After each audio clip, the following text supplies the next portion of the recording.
Oke, kita semua udah dengar soal 5G. Tapi kan, yang namanya teknologi itu nggak pernah berhenti. Jadi yuk, kita ngobrolin soal generasi berikutnya dari teknologi nirkabel 6G. Apaan sih 6G itu? Dan kenapa kita udah harus peduli dari sekarang? Ingat nggak sih semua hype soal 5G dulu? Katanya bakal ada kota pintar, mobil bisa nyetir sendiri, semuanya serba instan. Tapi, ayo jujur deh, buat kebanyakan dari kita, pengalaman 5G kayaknya ya gitu-gitu aja kan? Belum kerasa lah revolusinya. Jadi, ada apa sebenarnya? Nah, ini dia nih kuncinya.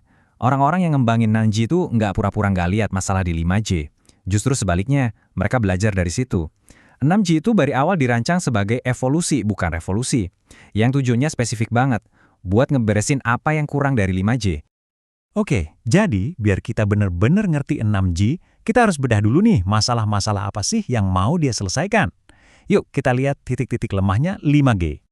Nah, ini dia nih biang keladinya. Pertama, sebagian besar jaringan 5G yang kita pakai sekarang itu ternyata masih nebeng di infrastruktur inti 4G. Jadi, ya potensinya ketahan.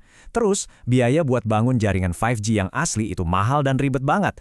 Makanya peluncurannya lambat. Efisiensi baterai juga, jujur aja, bukan prioritas utama waktu desain awal. Nah, gimana soal M-Wave? Itu loh, gelombang super cepat yang sering diiklanin. Kenyataannya, yang pasang sedikit banget, soalnya jangkauannya pendek dan biayanya selangit. Nah, slide ini nunjukin perbedaannya dengan jelas banget. Tiap masalah di 5G langsung dijawab sama tujuan desain 6G. Lihat deh, 6G itu dari awal dirancang buat mandiri. Soal biaya, efisiensi, dan untung rugi jadi prioritas. Efisiensi daya jadi yang utama. Dan cara bagi-bagi spektrum yang ribet itu diganti sama yang jauh lebih simpel dan efektif. Benar-benar belajar dari pengalaman. Oke, masalahnya udah kita bahas. Sekarang kita lihat solusinya. Teknologi baru apa aja sih yang jadi otak dan ototnya 6G? Kalau ada satu hal yang perlu banget diingat soal 6G, ya ini, kecerdasan buatan atau AI. Di sini, AI itu bukan sekedar fitur tambahan ya. AI itu udah jadi DNA-nya jaringan 6G. Semuanya bakal dioptimalkan sama AI. Mulai dari kualitas sinyal, cara ngatur koneksi, sampai biar baterai irit. Pokoknya, ini jaringan yang benar-benar pintar dan bisa beradaptasi. Sekarang, kita masuk ke lebih dalam lagi. Selain otaknya AI, 6G bakal buka jalan tol baru di spektrum frekuensi menengah atas, namanya FR3. Kapasitasnya jauh lebih besar. Terus ada teknologi Massive MIMO. Bayangin aja nih kayak tower sinyal punya puluhan antena kecil yang bisa nembakin sinyal fokus ke HP kamu, kayak sorotan lampu senter. Nah, di 6G, teknologi ini bakal dibikin jauh lebih canggih lagi. Dan yang terakhir yang penting banget buat transisi, ada yang namanya MRSS. Jadi, MRSS itu apa sih? Gampangnya gini, anggap aja ini kayak pengatur lalu lintas udara yang super canggih, tapi buat sinyal HP. Tugasnya itu mastiin sinyal 5G dan 6G bisa pakai jalan yang sama tanpa tabrakan atau bikin macet. Jauh lebih rapi dan efisien dibanding cara lama. Ini bikin hidup operator jaringan lebih gampang pas mau upgrade. Terus, kapan kita bisa ngerasain ini semua?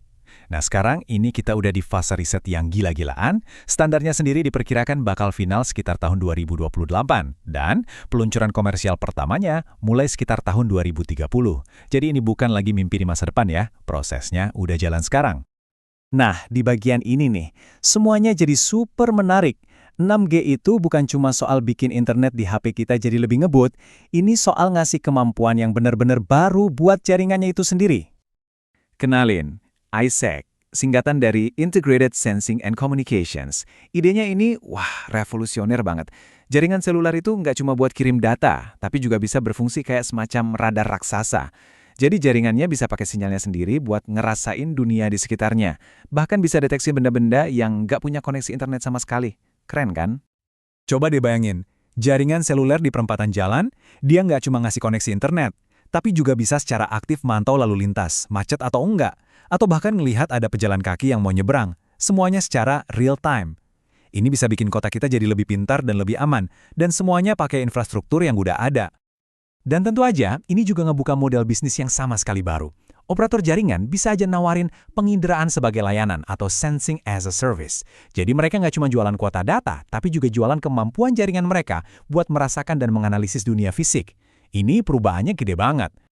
Kemampuan keren lainnya adalah jaringan non-terestrial atau NTN. Sebenarnya konsep ini udah ada sedikit di 5G, tapi di 6G ini dirancang jadi bagian inti dari arsitekturnya.